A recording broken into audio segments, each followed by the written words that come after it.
Hello, welcome to Graphic Policy Radio at the intersection of nerd politics and movements for social change. This is a pop culture podcast sailing on the trade winds of the Caribbean to confluence with the popular culture and movements of the times. It's been not quite a year since I was sailing the great pirate ship Graphic Policy on my own and was boarded by a dread pirate or two who swashbuckled aboard and made us change course of the ship to cover something a little bit out of our usual reaches, namely the wonderful show Our Flag Means Death. But this year I was prepared because I've actually spent this whole year being completely obsessed with this show, and I've gotten to write about it, in fact, for Wired magazine. And I got to recruit or perhaps even impress from some local tavern a fellow pirate sailor, an actual sailor, no less, to join me on the season 2 seafaring outing of Our Flag Means Death. I have joining me, first time on the pirate ship, but second time on the podcast, Linda H. Codega. Linda is an award-winning entertainment journalist who has written about science fiction and fantasy media for over 5 years. They were previously a staff writer at IO9, where they covered film, television, books, and analog games. Much of their work covers a mix of tabletop role-playing games, pop culture, fandom, and queer intersections. They live in New York, but not in the city, between a mountain and a river with their dog, Zigzag. They're transgender and non-binary, and they use they/them pronouns. Welcome back, Linda.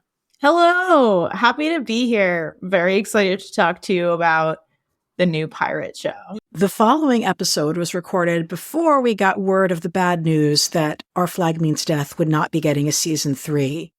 I checked in with Linda, and they're on board with the statements that they made on this episode, as am I. So what you're getting is what we would be saying in terms of our sentiments had we been recording this later on. But just know that we are aware now of the show not getting renewed for a 3rd season.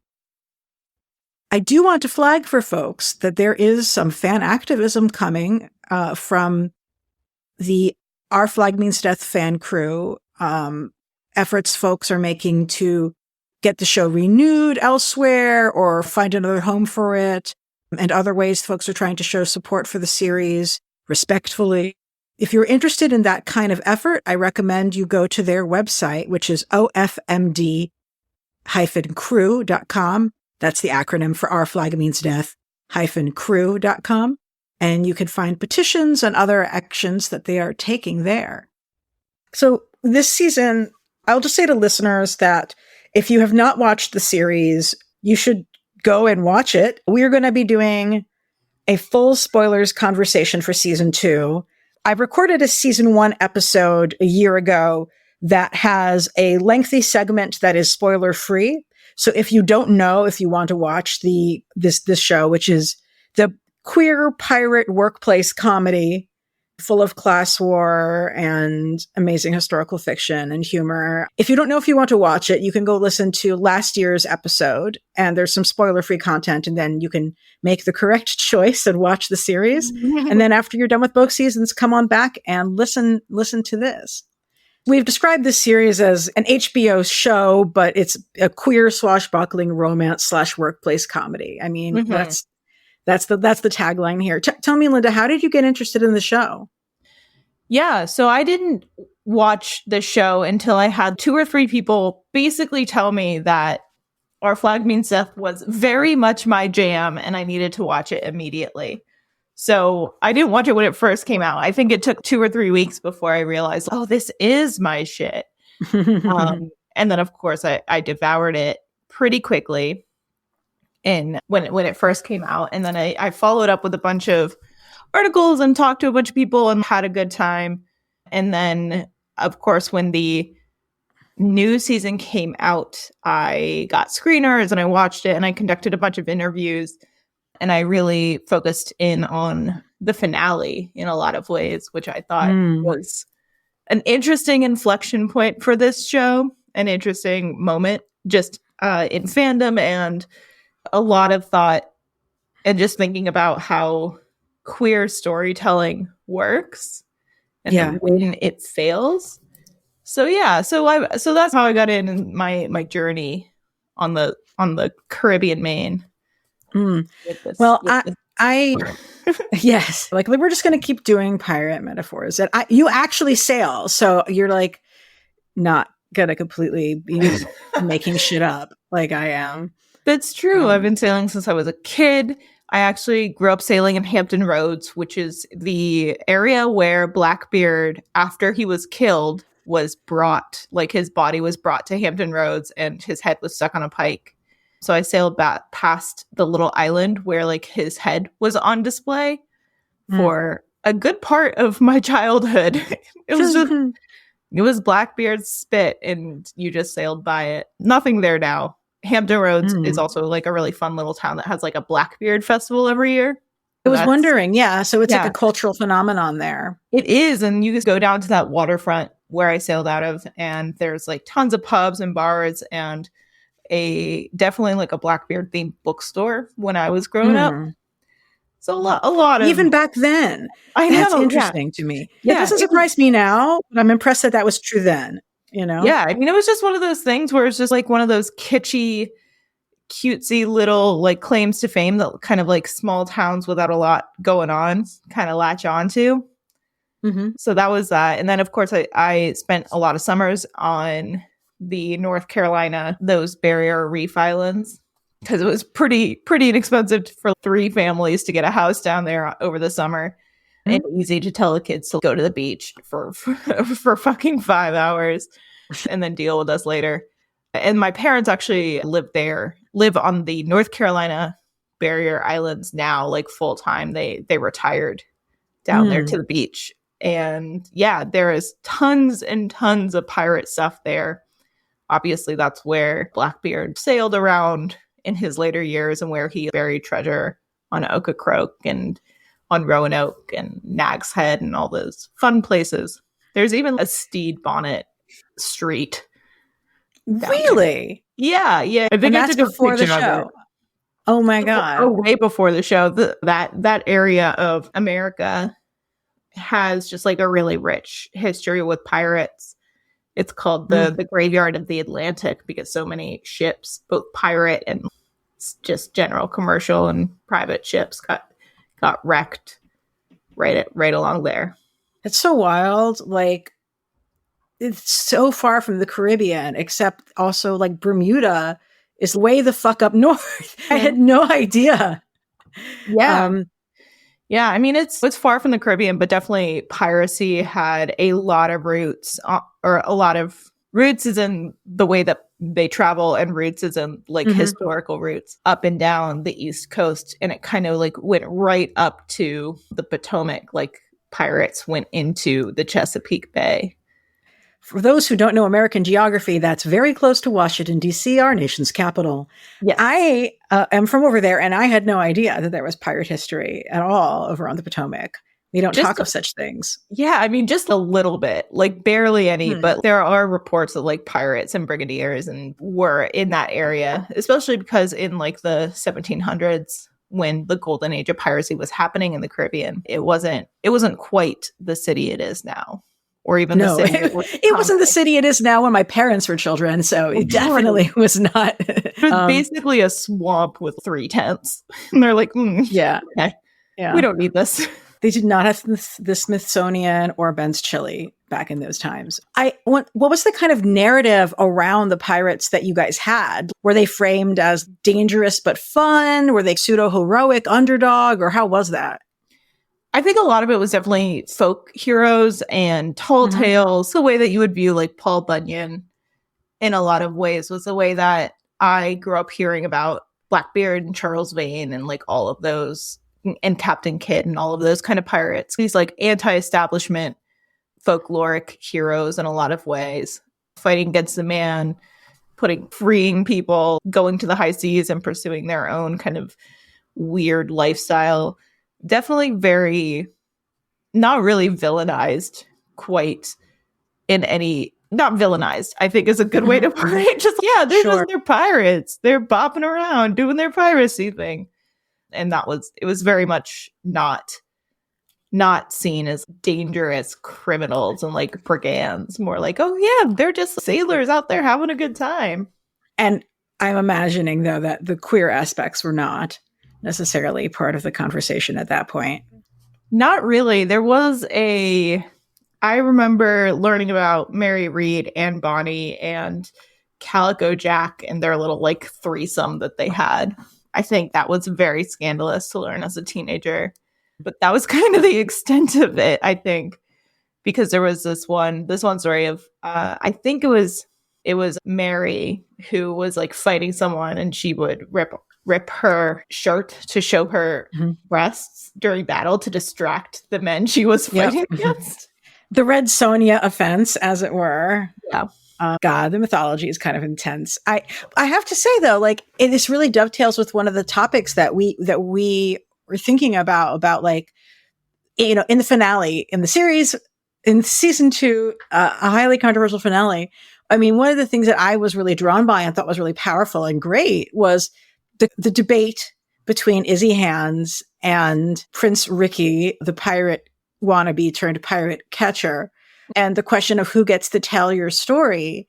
And I mean, you know, there are aspects of pirate stories that it's all very positional, like where you are, what you hear. And one of the series writers who I interviewed for Wired, Zaire Ferrer, was saying like, you know, so much of what we have about them is literally really propaganda written by the people who they were stealing things from. So I also don't think that it makes sense to have this sort of corrective where actually everything is fine when there's plenty of things that aren't. But it's true who gets to write the history. And in fact, I think now one of the reasons and ways in which they are so romanticized is because we do know that the people who were writing the official records had all kinds of reasons to want to demonize them, both to sensationalize things, to sell books, etc., and also just to serve their own political interests. So, yeah, absolutely. I think that there's a lot of reasons why people would want to swing the other way with that narrative that like pirates are evil, and then of course the pendulum of history kind of arcs in weird ways. And I think that it makes a lot of sense that we would want to romanticize the kind of like rebels against the English specifically, because that's what they were fighting against in a lot of stories and a lot of battles. Yeah. And also, I do think that some of what you were raised with is probably contextually because of where you're from. That's so interesting. For sure. What an interesting coincidence. So, where to begin? I really enjoyed this season. I completely understand where people complain about it being rushed, but it is impossible for me to view that outside the context of like, none of these people want this to be rushed. This is HBO trying to do that. I don't know what choice they would have. I mean, again, I get it. Like I had a number of really in-depth conversations with writing staff. So I'm a little bit coming in from the perspective of being someone who's been really enchanted by them and their work. I choose to blame the monsters who run HBO Max for all problems personally. But one thing is I also really hope that all the incredibly talented people who got to come together to work on this show will have more platforms for their work in the future. I know one of the writers who worked on season 1 who did not work on season 2. It seemed like it was because she is like working on a show produced by Courtney Love and an Edwardian queer historical comedy. Like, whoa. So she's like getting to do other stuff that's because this exists. Do you know what I mean? Yeah. And I just really hope that that's something that we get to see from all of the really creative people who worked on it. Yeah. To get to work on their new babies as well. I hope we get more of this, but even if we don't, this writer's room is 4 non-binary writers of color. Right. And that is certainly something that may have been true of a show like Pose, but is very unusual and certainly never happens on this kind of show. And there really was a real deliberate effort to get really creative, interesting staff on this who are from experiences that are not usually given access to costume, historical, budget kinds of series, you know? Multiple. The writer's room was all done on Zoom, even with season 2, because there are immune compromised people like myself, immune compromised people working on the series who are like, yeah, if you make me go into an office, I will very easily get COVID and become too sick to function. So we're not doing that. We're going to work remotely. And you can see how they worked remotely last time and this time. And they can keep that up. And that's the disability justice piece, is to be able to have that. And this is just not, it really looks to me like David Jenkins is someone who was doing some real allyship and was smart enough to see how much additional value you have when you include these sorts of voices in the creative process. So many shows just have diverse actors and they do not have most shows don't have diverse actors, but many of the shows with diverse actors do not have diverse people behind the scenes. And this show saw a lot of people getting like higher producer credits, first time writers credits rather than assistant credits. It looks like it's a vehicle to me that is going to help saturate the TV market with more diverse voices in years to come. I hope so. I think that I really respect that David pulled so many people from so many diverse walks of life for his writer's room. And I think that without a doubt, like that kind of authentic and casual representation and the way that like certain stories were told made it very obvious. Zaida, who's one of the head writers on the series, was saying it was such a relief to have multiple non-binary writers of color on this, because it meant that I could be wrong. And somebody else could be like, hey, I have this perspective. And you'd be like, oh, thank God, I'm glad I'm not the only person in this orientation who is in this room.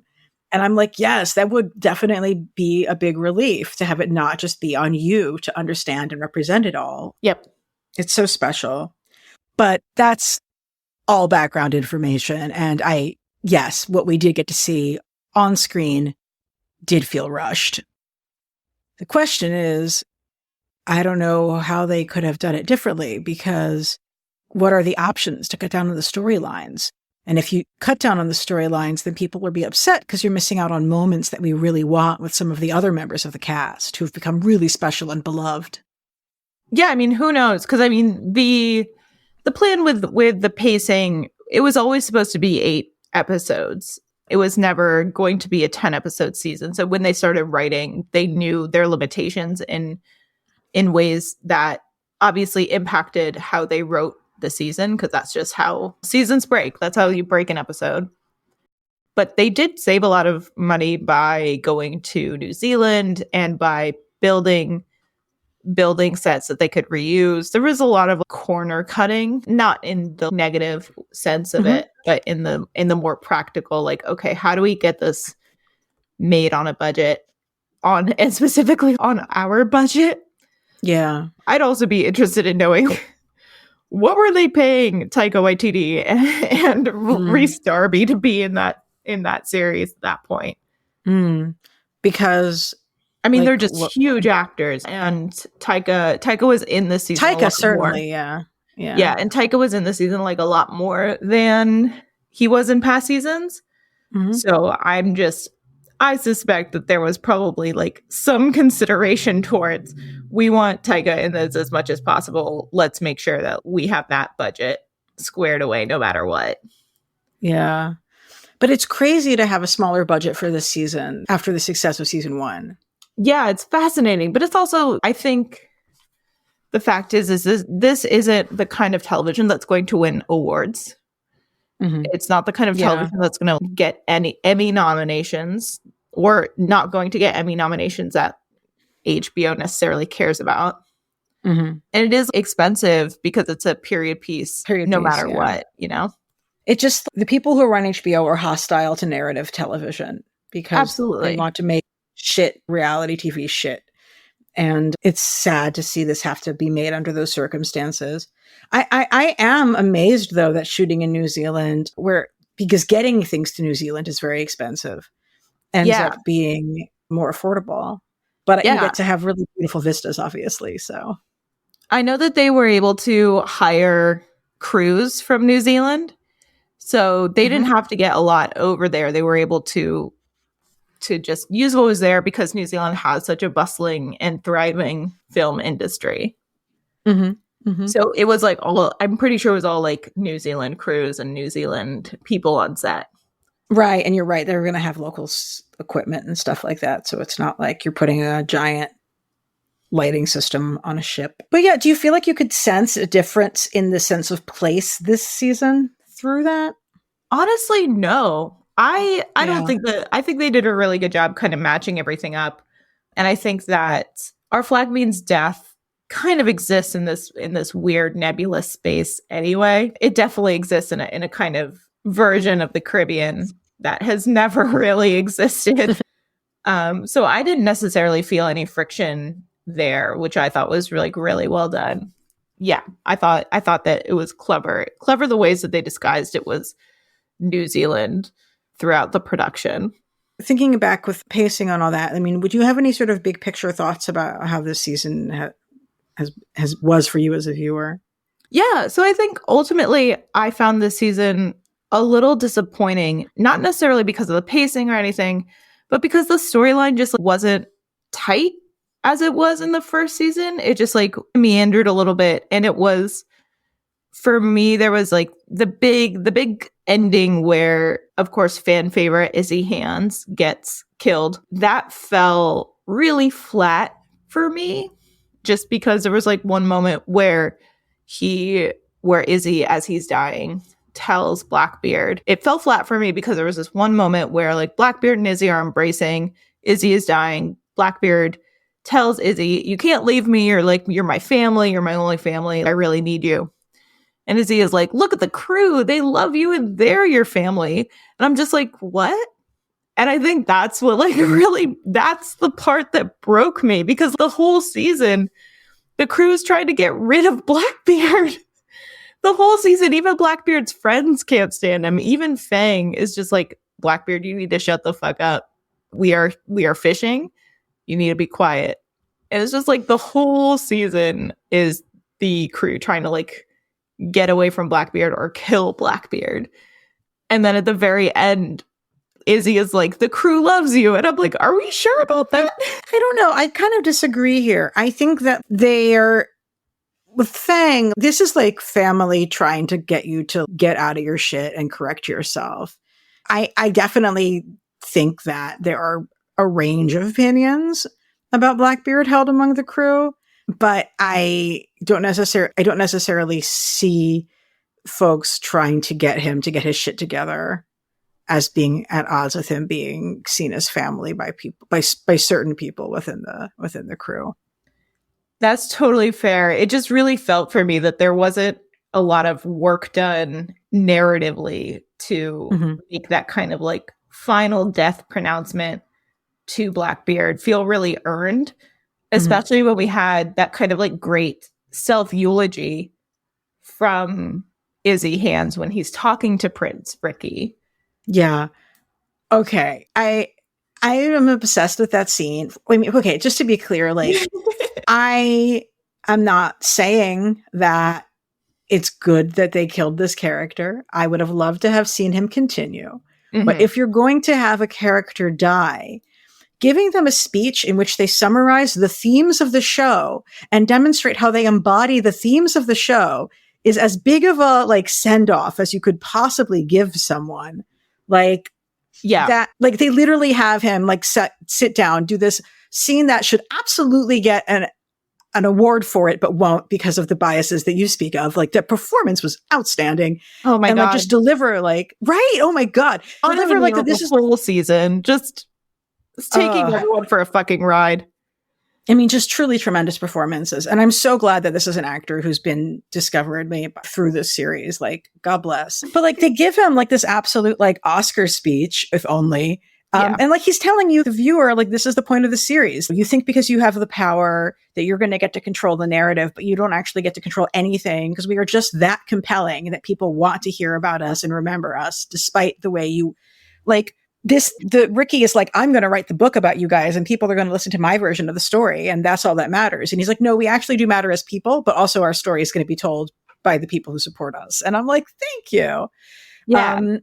Yeah. I mean, I think that it was a really powerful moment. And I think that narratively speaking, Izzy Hands' death was like pretty choreographed in a lot of ways throughout the season. So it wasn't like a huge surprise for me when he died. Especially after they gave him the speech. Sorry, continue. I agree. Like from that episode, it was like really obvious. I think that the problem that a lot of fans experienced with that death was just the fact that it was not necessarily in the vein of what had been promised from season 1. It was just kind of a tonal break in a way that felt, I think that a lot of people felt very personally, because it was like, here's this older queer character who has fundamentally never gotten what he wants. And that's his character tragedy, is that he knows what he wants, or he thinks he knows what he wants, and he never quite gets it. And then like when he finally has that moment where he's experiencing all this character growth through the season, and then all of a sudden he dies in order to tell Blackbeard that he's free to fuck off with Steed. Mm-hmm. There's a part of that feels a little cheap.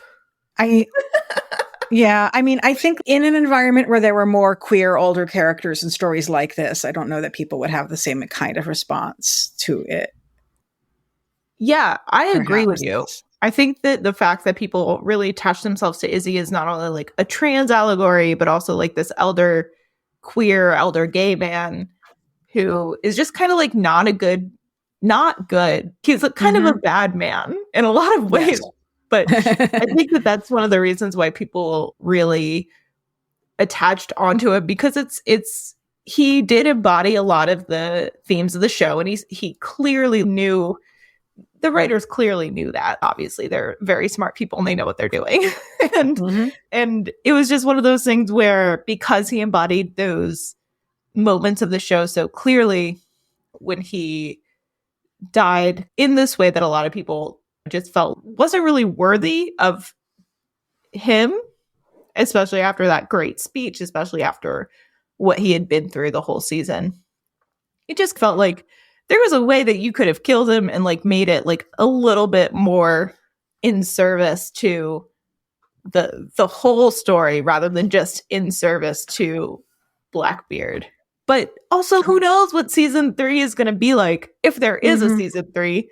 God, like, I know. David Jenkins has been like very shady about all of it. I'm just like, I don't know if you're doing this to placate fans who are upset, or if you genuinely do have a plan. But who knows? Who knows what that man is thinking? I mean, I truly think that the show might not get a 3rd season, and that really sucks. Everything that we see from this season, to me, speaks to them not knowing if they'll ever get to make any more of it. And I'm not optimistic, which is really fucking terrible. It sucks. We should have 3 seasons.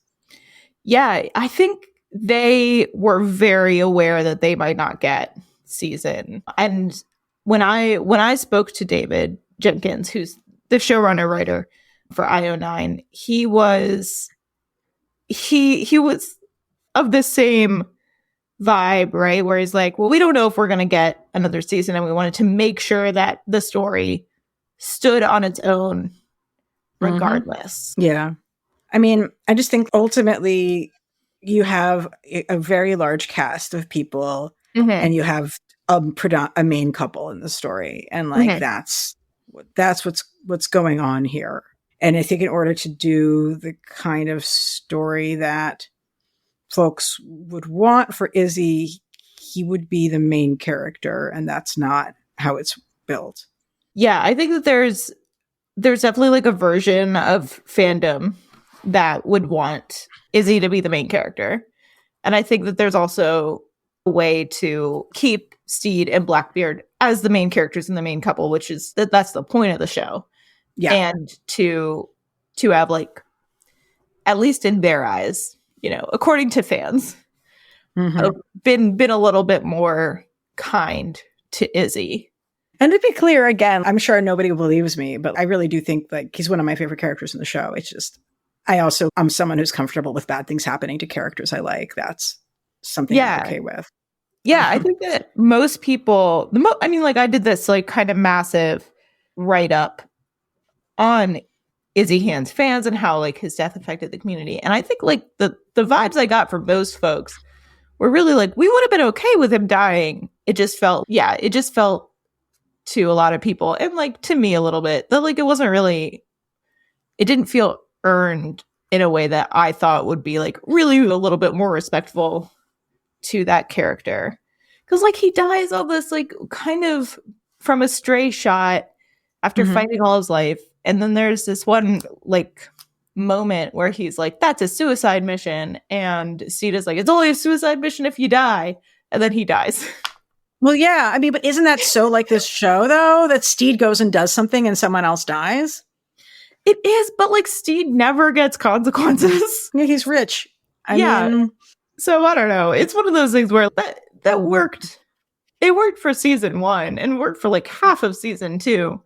I just feel like there was kind of a moment where people were starting to realize that neither Blackbeard or Steed ever really has to deal with consequences. They always just sort of get to like be wrapped up in each other, which like, again, they're the main characters. It's not a big deal. But I think that there could have been a way where they could have like faced themselves a little bit more. The finale of this season, the co-writer on it, Merman is written by David Jenkins and John Mahoney. And I don't think that this episode is an episode that is thinking as much about queer stories as much as it's thinking about race and class, which I'm seeing in part looking at the writer's own history of work. And I think the priority of what he's trying to tell in that finale is not about queer identities and inter-community trauma and healing. I think it's about what I was mentioning about who gets to author the story of your people.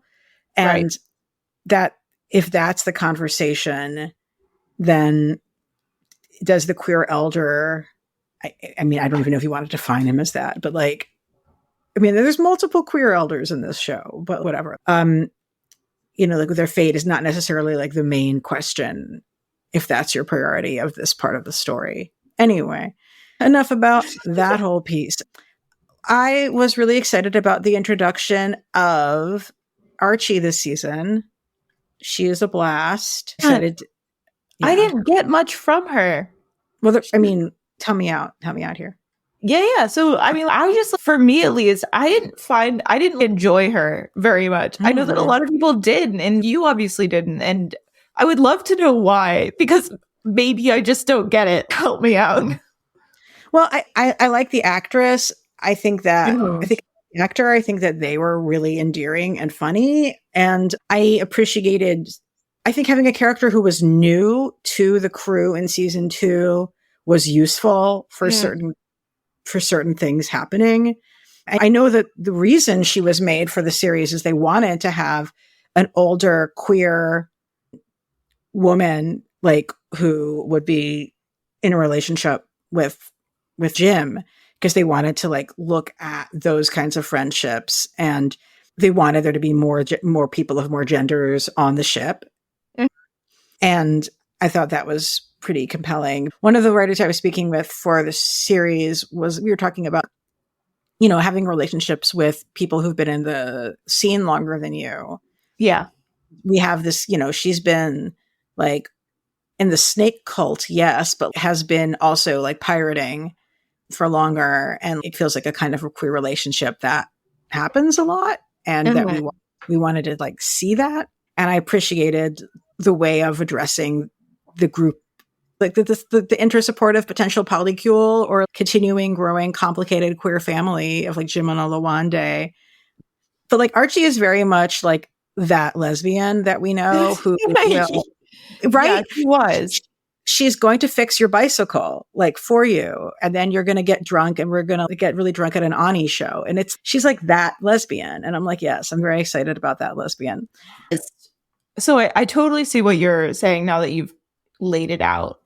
But I just didn't get that while I was watching it. And you laying it out like that, I'm just like, that would have been really great if I had been able to see it. So I think that it just, I think I missed it. I think I just missed it as part of the season. And I don't know. I just feel like Archie, for me at least, felt more like a missed step than a unforgettable new character. And it's a bummer because hearing you talk about it, I'm just like, oh man, Archie could have been such an interesting character in even more than she was to you and to a lot of people. Oh man, it makes me feel like that was a missed opportunity in a way that it's just like, man, they could have really used those 2 extra episodes, huh? I know, for so many things. Well, one of, I think, my favorite episodes from this season, which is probably held by a lot of people, is Calypso's birthday. Oh, so good. I love inventing a new second Halloween for the gays. Congratulations on the new second Halloween. Yeah. Apparently, the idea for Calypso's birthday, which is the episode where they throw a birthday party for Calypso, was an idea that they had for season 1 and just didn't have space for. And I think it makes a lot of, or rather, the specifics of like what would happen in it were not laid out. But the idea of the crew inventing a holiday for the purposes of having fun was a season 1 idea that I thought was a really cool thing to bring in here, and was a really nice break exactly where it laid out. Yeah, that was definitely my favorite episode as well. And one thing that I learned about that episode is that one of the scenes that was cut was a scene with Wee John and Izzy Hands, where Izzy would have taken a seat, and they filmed it. They just had to cut it, but Izzy would have taken a seat and in front of the mirror where Wee John had just been doing his drag makeup, and he would have asked Wee John, "Make me pretty," and they cut it. I was like, no. Oh man. More pain. Well, obviously, I would prefer that to not be cut, but I do feel like that vibe was still conveyed without the explicit inclusion of that statement, right? Yes, I totally agree. I mean, I think that it's one of those things where I would have wanted it because I love pain, and it would have made me cry. But I also think that even without that scene, it was very clear that was what was happening. Yeah, exactly. And I love how this show has just let this cast's talents and interests really permeate the characters. Like, you know, I don't know that Wee John was written to be a drag queen, but because the actor does drag and has done drag like forever, they're like, yes, we should use this. Con O'Neill sang on like the British version of Broadway in like at least one major play. So yes, have him sing in this. I know. Con O'Neill has a Tony. He has a Tony Award. It's amazing. Oh, wow. Yeah. I didn't know that I didn't know he performed in America. Oh my God. Yeah. I don't know what it's for, but it's just one of those things where me with my like fandom pilled brain went into a deep dive of Con O'Neill at the end of episode 1. I'm just like, this man has a Tony. When are they going to make him sing? And they did. Right. And it was so good. As a voice person, I do not understand how both of those sounds are produced by the same person. Who is to say? Like the workings of possibly ever body. know. But yeah, no, and having the Roach, the actor who plays Roach. Samba Shoot like actually likes to bake things, and like sort of like working all that together. I really like Jim, like Vico is a knife thrower and a skilled fighter in real life. And like, so they get to, I'm so glad we got to see them. This is something we should have seen more of, but we saw them like climbed up the side of a tree, like precision knifing people throwing knives in the finale. Very fun. Which is the stunt they were born to do. Yeah, they have a really interesting physicality about them that I wish that the show had exploited a little bit more, actually. Yeah, they can do all kinds of shit. It would be great to see that even more so. Well, we have another major character introduced this season, of course, is Zheng Yi Sao, the real pirate queen who was from a completely different time and place, but makes perfect sense to be reworked into this place and setting. Amazing performance from Rubio Kwan. Yeah, she was so fun. She was really, really a delight. I think that she balanced out like the Muppet behavior in a really good way. Especially when Steed came onto her ship and she's just, I guess you could iron towels. And she's out there being like a strong, capable, confident queen. And he's just like bumbling around. Pretty amazing stuff, I thought. I mean, just Tom, when I spoke to them, they were like, I really wanted there to be a character who was super competent and was constantly being underestimated and having to deal with fools, because that is what I identify with. Mhm.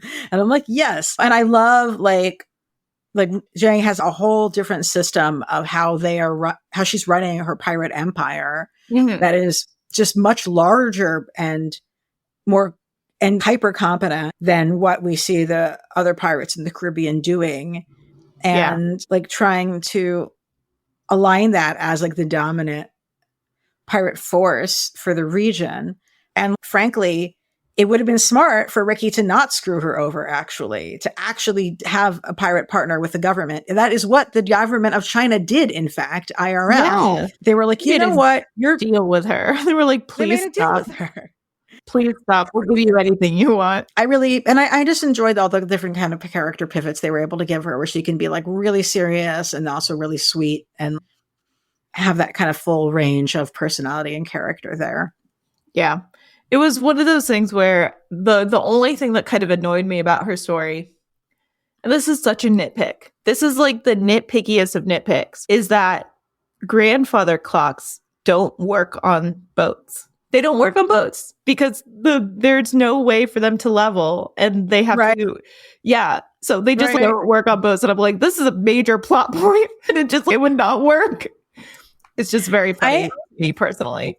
Oh my God. Well, also just sort of like they have far more accurate timepieces. So I'm like, I choose to read this as a metaphor of how the white guy thinks he's offering her some new fancy science when she's, no, we've all been able to do this for a long time prior. This is not anything new or fancy to us.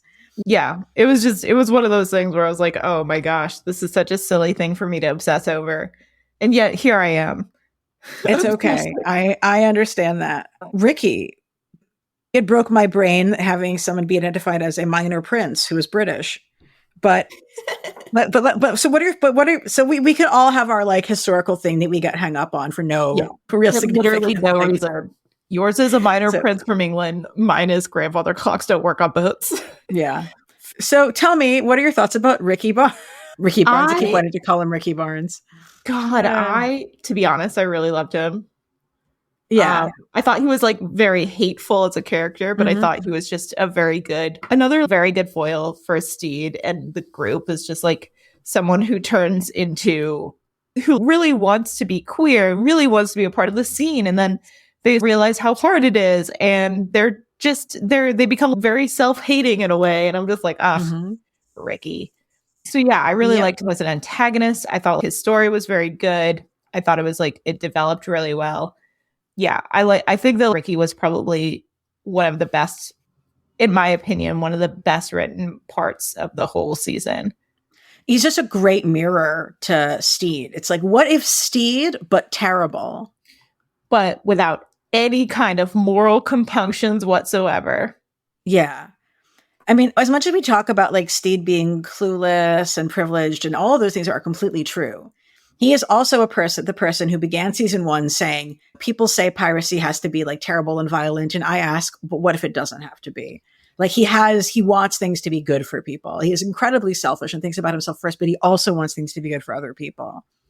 Yeah, I think a lot of that comes from the fact that he wants his life to be good, but also maybe other people's lives could be good too if it's not too much of a bother. Yep. And Ricky, he can't actually hack it in the scene, so he seeks to destroy it, is really far too real of a phenomenon. Yeah. I did enjoy his Dutch Delft blue porcelain. Oh, brilliant. Replacement nose, great costuming choices. Yeah, absolutely brilliant. There were so many great costuming choices this season. Like Frenchie's coat. Absolutely loved Frenchie's coat. What do you think about the curse? I'm sorry.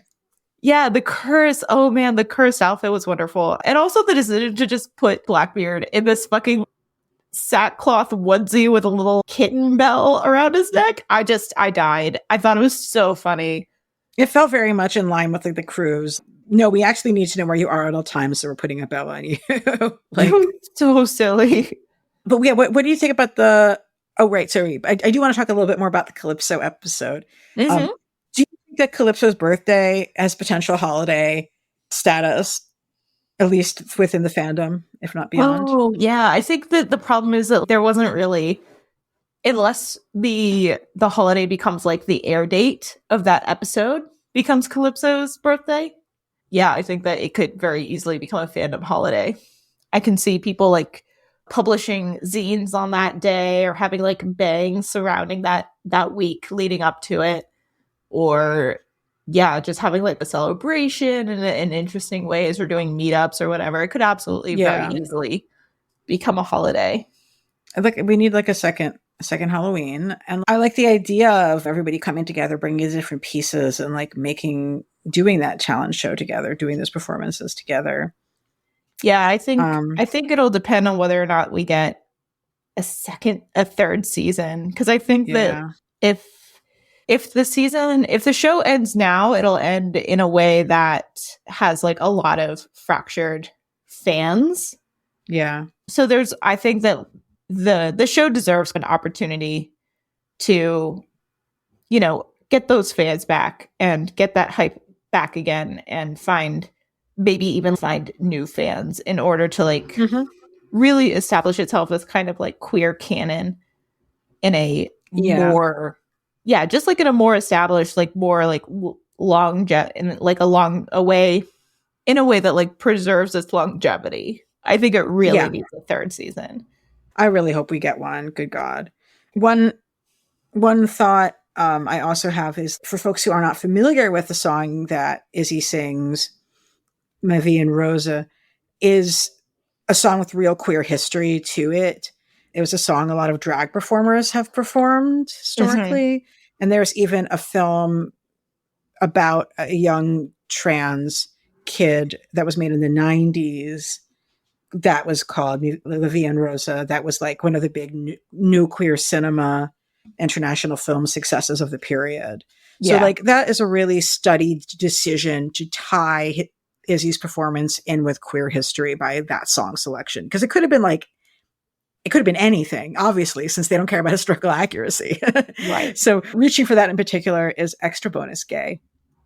Yeah. And I think that both Maggie Phillips, who's like the woman who's in charge of music selection, and David Jenkins, who has like a pretty strong hand in just about everything with this show, they really knew what they were doing. They really considered a lot. And there were parts of that song where they changed some of the pronouns to be like from individual pronouns in the original French to plural pronouns to be like, to indicate that Izzy was singing to the crew as a whole rather than any singular person.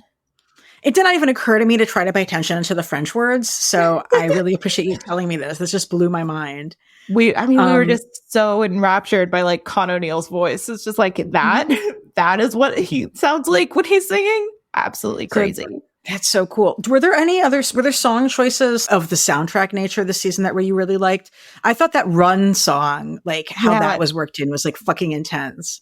That was so good. Honestly, I think it's really cliche to say, but This Woman's Work by Kate Bush, marvelous. That song already gets me incredibly emotional. Just something about Kate Bush. Oh, yes. She's incredibly monumental and her voice is just so piercing. So something about that song where it just really echoed a lot of themes of that episode where it was like people taking care of each other, abandoning each other, and expecting too much of each other. So that song in particular, I really, really loved. Yeah, that was a really good pick. What about you? Was there like a song that like you just The Run was definitely like a big one for me. I was like, what is this? What is this from? I have to find this song. This is intense. There was that Seagull one that was very funny. Oh, hold on. But here we go. Soundtrack. Season 2 soundtrack.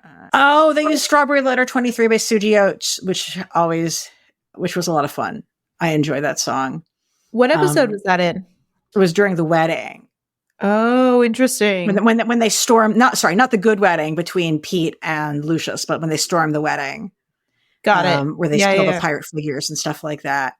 When Blackbeard gets very weird. Yeah, about the figurines. Mm-hmm. Do you want to talk about that? Sure. I mean, I just think that they did a lot of work to de-romanticized Blackbeard in the first couple of episodes. And I think that they maybe didn't do a lot of enough work to like make him a good person again, or make him someone to root for. I think it was definitely like a choice. Yeah. I don't know. I mean, to my extent though, I feel like it's on purpose. Like maybe they don't want someone to be too redeemed by the narrative and be like, and he loves him anyway. Like that's just true anyway. Yeah, I mean, honestly, it's one of those things where it could go so many ways, and I don't think that there's any wrong or right way to write this show. I think that for me, at least, it felt like there was a moment where it was threading the line in between kind of goofy rom-com stuff and then this kind of like very dark comedy. Mm-hmm. And I was hoping that it would like stick to the darker comedy, because the first 3 episodes I thought were like so wonderful and so good. And then it kind of went a little, the pendulum like swung a little bit too far into goofy comedy for me. Yeah, I know what you mean. Yeah. So I think that's more what I'm saying, is that like if they had just made him like gross and bad and evil and like just like kind of a bad person the whole time, I think I would have been able to hold that easier than what was presented, which I felt had like some tonal dissonance there. Again, sort of switching in between like this kind of like goofy pirate rom-com workplace comedy, funny, weird, creepy, gross ghost stuff, and then this sort of horror comedy, like black comedy, where like people are getting their toes eaten and just getting like really, really dark in a lot of ways. What did you think about Blackbeard's time in the gravy basket or what have you with Hornigold, his old pirate boss? I loved it. Of death. I loved it. I thought like it was a little on the nose, but I'm just like, whatever, let them be on the nose. It's fine.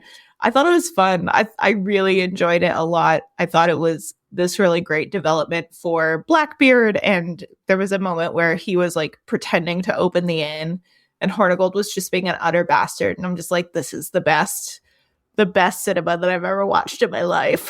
I just thought it was really very effectively communicated like a lot of the stuff that like Blackbeard was struggling with in a way that felt like it had a lot of history and it mattered to him. Yeah, and definitely working from that past. So I really enjoyed it. I think that I would have liked even more, like I would like it to be even weirder, but I know that's not the kind of show that they're writing. So I don't hold it against them. What did you think about Ned Lowe's appearance in Calypso? Oh, at first I was like, do not interrupt this party with something else. I really just want to have this party. But it was a cool gimmick for him. He was so good. I thought it was like very, very much like balancing the kind of goofy but still pirate vibes of the first season. I thought like Calypso really nailed first season energy in a way that a lot of the other episodes maybe didn't quite balance for me. But I thought that was like really wonderful, really weird, really funny, especially with the way that like the crew, Steed and the rest of the crew of the Revenge were able to convince Ned Lowe's crew to revolt and just be like, you deserve better. It was really very good. And I thought Ned was creepy and weird. And yeah, I thought it was good. And he believed in real life. He was a pirate who had a reputation that was very much of being like more violent and cruel than like even was necessary, is I think the legend about him. Yeah, I think that's right. I don't know specifically. The thing that I do know about Legends is that they had the whole thing about how Blackbeard beat Ned Lowe's record. Mm-hmm. And in real life, Blackbeard didn't pirate for very long. No, he pirated for 2 years, and he was like, this isn't great. I'm out of here. So it was just funny that that's what they chose to have Ned be like really upset over. I'm just like, okay, It works for the Very funny. for the characters that they're telling for sure, though. Yeah, no, totally works. It's one of those things where it's like they have people wearing Crocs in the first Yeah. season. I don't think that like historical accuracy is a good basis for like critique of this show at all. Mm. I just thought it was one of those like kind of insider pirate freaks like me would know and think it was funny. So it just felt like another joke that they were telling. Speaking of insider pirate freaks, let's talk about Mary Read and Anne Bonny's appearance in this season. Yeah. I think we all were expecting that to happen. We were. I have a lot of mixed feelings about them. I'm just like, this is not what I was expecting. Right. So yeah, I don't know. I thought it was a very funny episode. I thought it was like very interesting to have this kind of, in a way, and I know that if I say this, like people are going to come after me, but like this kind of like bottle episode. Oh, it's fine. My listeners are not going to go after that. Yeah. Like fun little bottle episode where they have this little jaunt to this like cute little house full of antiques. And isn't this so fun and kitschy? And then all of a sudden, like these famed pirates are in there and they're like weirdly defanged in a lot of ways. And they've settled down, but they're not that settled. And they're like trying to prove that they haven't settled down. And they definitely don't have lesbian bed death. Look how kinky they are. Of course they haven't settled down. So it felt like I was like missing a joke somewhere. I thought it was interesting that they're basically saying you actually can't be happy settling down. And then in the end of the season, we do see Blackbeard and Steed settling down. So it sets us up for there being instability in the future for them, probably. Oh, or yeah. If not, attention. Yeah. I enjoyed the performances a lot. That was fun. Mm-hmm. And I thought that one of the reasons that they wanted to do Jim, from when I spoke to the writing staff, the idea had always been to have there be a non-binary character in the main cast who was a fictional character. Mm-hmm. And part of that was they didn't want to have to commit to having a particular gender identity for Mary and Anne, because there are so many potential ways to read some of them that it felt like if we can just say this character who we have invented is non-binary, then we get to offer this non-binary narrative without having to take into account real people who existed in real history. There are scholarly debates. For those who don't know, there are scholarly debates about whether Anne and Mary, if Anne was just queer and if Mary was trans, and we actually shouldn't be calling Mary, that we should be using Mark Reed, or if they're non-binary. And obviously we can't really say for sure, but this is a real person, right? So I guess I think it makes a lot of sense. And also, even if we were to say, okay, word of God, this character from the past is non-binary, their story and their journey is going to be different from what a non-binary person today is thinking and feeling. Right. So it made sense for there to be a modern non-binary character like Jim, who comes to us whole cloth that way. Yeah. I thought it was like very smart not to have them be. I thought it was very smart to have Jim just this is a non-binary character. You can't argue with us, like totally fictional, they, them, like no arguments. You can't. Mm-hmm. But I think that there was a lot of build up for Mary, and I think that for me, I was like, this is weird and I like it. I would love to see more of them. I would have loved to have seen more of them too. Yeah.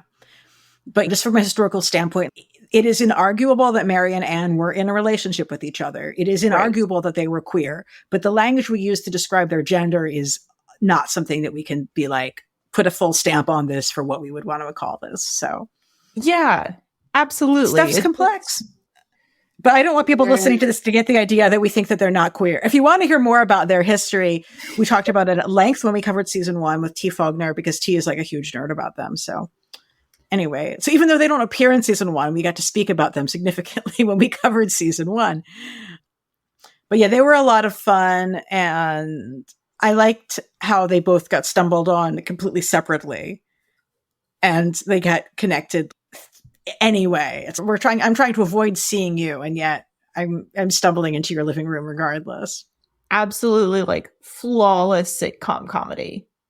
It's just like, you can't get better than that. No. Nat Torres said that actually also having them have like that sort of pain play, they were like, yeah, I was really thinking about Folsom, and you have to, it's probably in the subtext of my mind when we were thinking about that relationship. So fun times. Is there anyone that you want us to make sure we talk about? Let's talk about okay, so one, Lucius definitely not dead. We were correct. Yeah, we all. However, Lucius was not in the walls of the ship, I don't think, at first, which he was in the walls of the ship later. Yeah, he was not in the walls of the ship. I think it was one of those things where if he was in the walls of the ship, it might have taken more suspension of disbelief and he would have like probably appeared sooner. And it was because like there was like a part of that where like the whole crew of the Reg was like starving. So it's just easier to just have him like, no, he's fine. Picked up. He's fine. Don't worry about it. But so what did you think about Lucius and Pete's story together this season? Oh, I thought it was really good. I thought it was fun. I really liked it. I think the wedding, I didn't like the wedding. Oh. Actually. I mean, it's the very first, I thought the first season was so clever, the way that they were like, we don't own people. We don't own each other. And then they have this kind of like big wedding. And I'm just like, this is interesting because there's a part of me that's they could still be polyamorous and still have that and be in this committed relationship. But it just felt like there weren't enough like hints of that happening. There wasn't like any sort of nod to that. So it felt opposite of what had been said in the first season for me. So I'm like, interesting choices. It's true, like, I'm not a wedding. I mean, it's true. We know that them getting married doesn't mean that they're suddenly monogamous, but the show did not say that, and a lot of viewers are not going to understand that. And then there was also just the fact that, like, throughout season 1, there were like these hints and winks at like them being much more casual, like engaging in sex in front of other people, engaging in sexually charged moments with other people, like flirting with other people.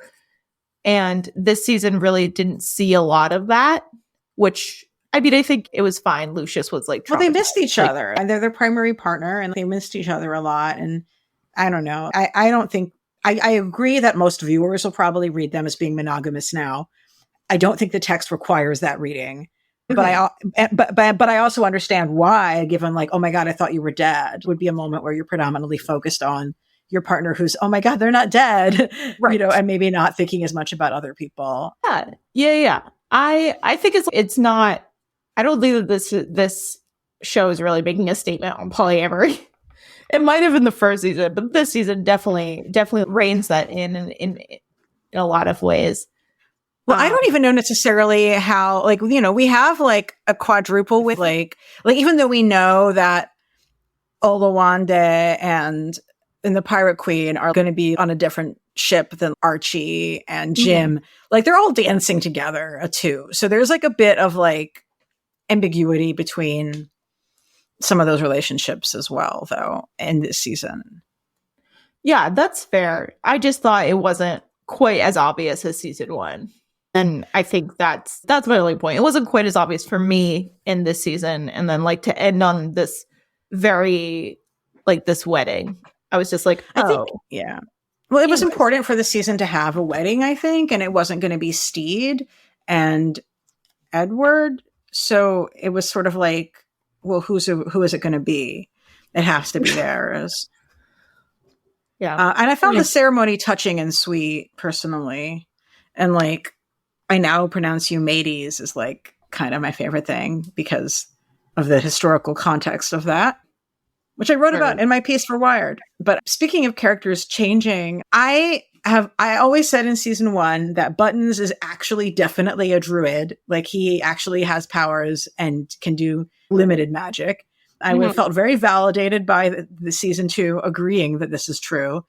And I feel like Buttons transforming himself into a seagull is like this amazing statement of the show that you actually do have the ability to change. And I really love that.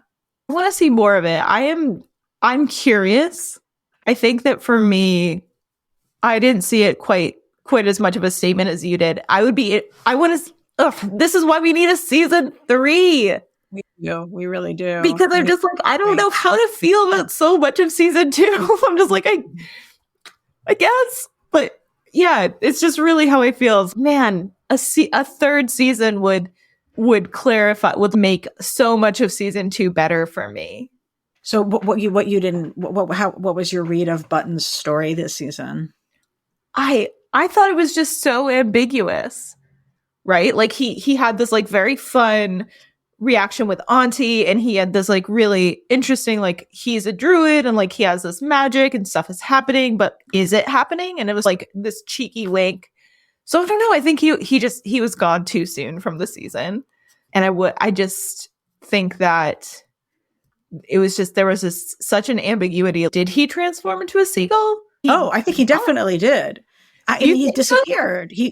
He went around into the bowl and then he was gone. And then that seagull hangs out on Izzy's grave in the end of the season. I need a season 3. I mean, we do. And I also, if we were going to have, I do think if we see Izzy in season 3, he's going to be a ghost giving life advice. But you could even have an argument for some sort of magical thing with our bird friend. But no, I don't know how to read. I don't know how else you read Buttons other than having been transformed, because we don't see him again. You go around the side of the tree and then the bird just flies off. That's that. I have no idea. I mean, he could have just wandered off then not be seen at all at any point in the future after that. I don't know. I don't know. Is a bird.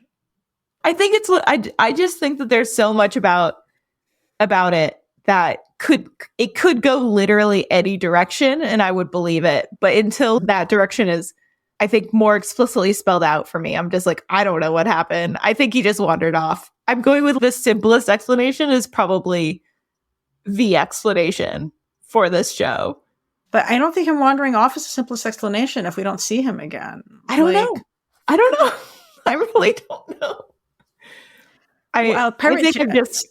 I'm really reluctant to attach magic to this show. That's part of it, I think. Well, I mean, we have like this really magical experience almost of the revival of Edward after he's practically dead and comes back to life. It's pretty miraculous as well.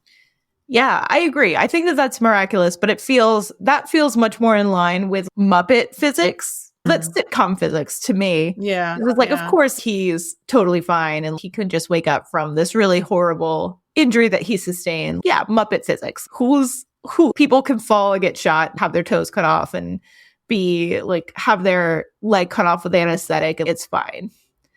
So I don't know. That definitely feels more in line with the common miracles of just like, we are in a sitcom magic than going into a deliberate fantasy choice.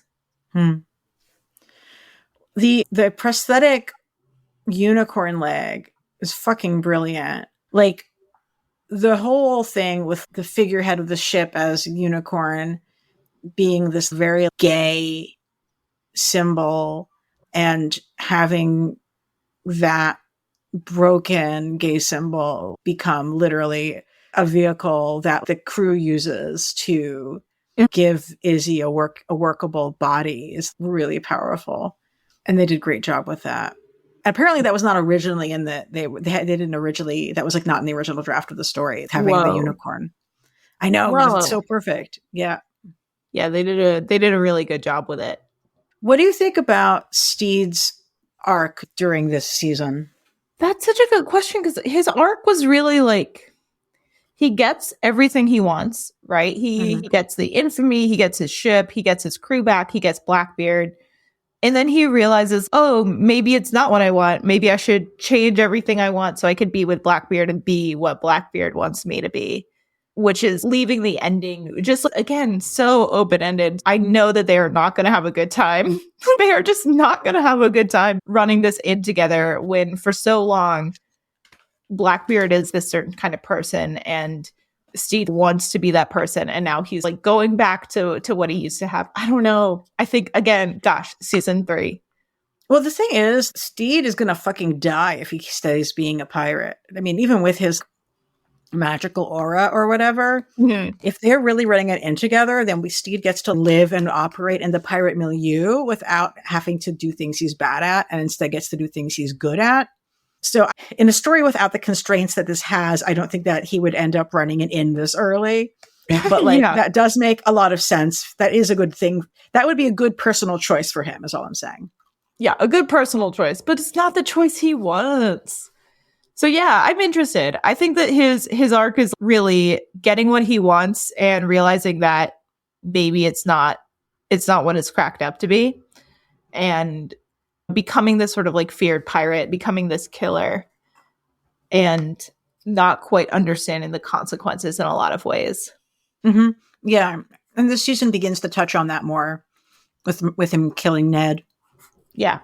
Yeah, another reason why I really liked Calypso is because it showed him like making that decision to enact actual murder.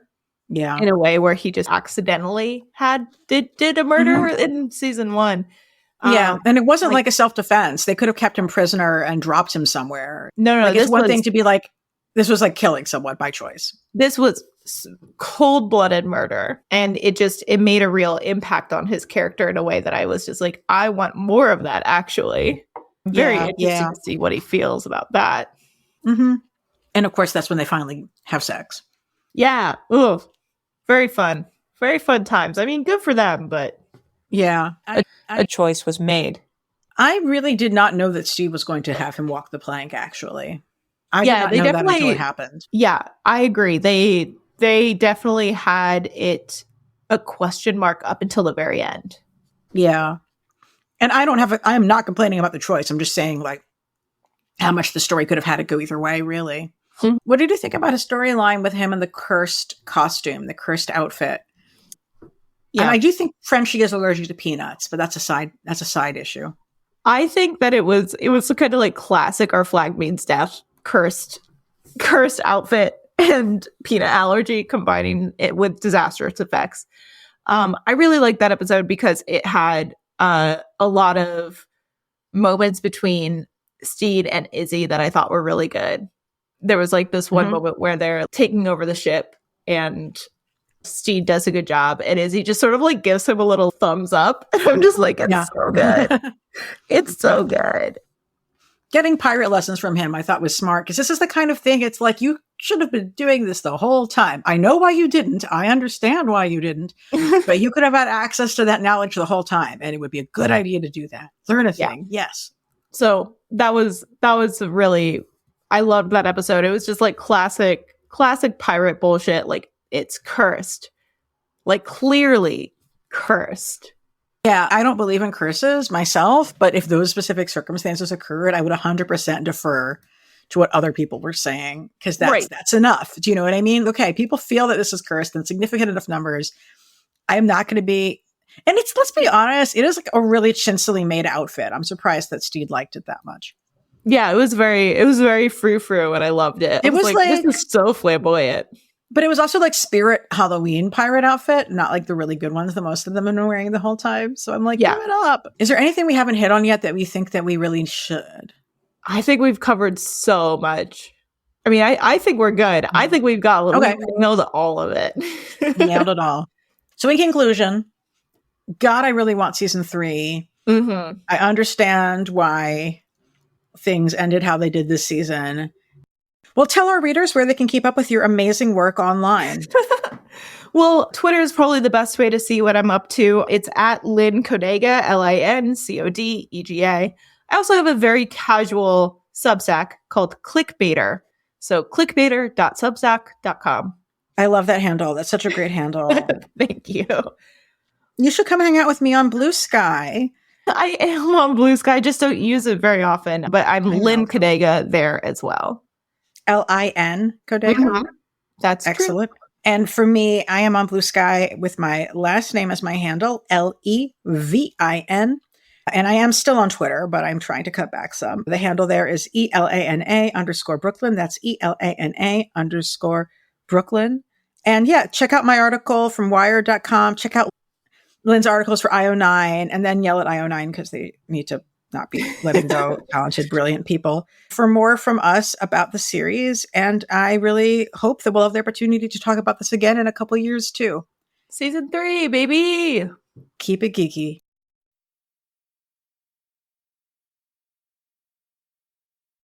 Hey, thanks for watching the previous video from Graphic Policy Television. Just by watching, you help support our site. Thank you so much. Now, if you're watching these videos, you probably care about geeky things like movies, television, comic books, toys, games, video games, you name it. You can go and subscribe right now to our YouTube channel to stay in touch and catch all the new videos, or check out our website at graphicpolicy.com. There's a nice link on this end of the video. But as always, thank you for watching. Keep on rocking and keep it geeky.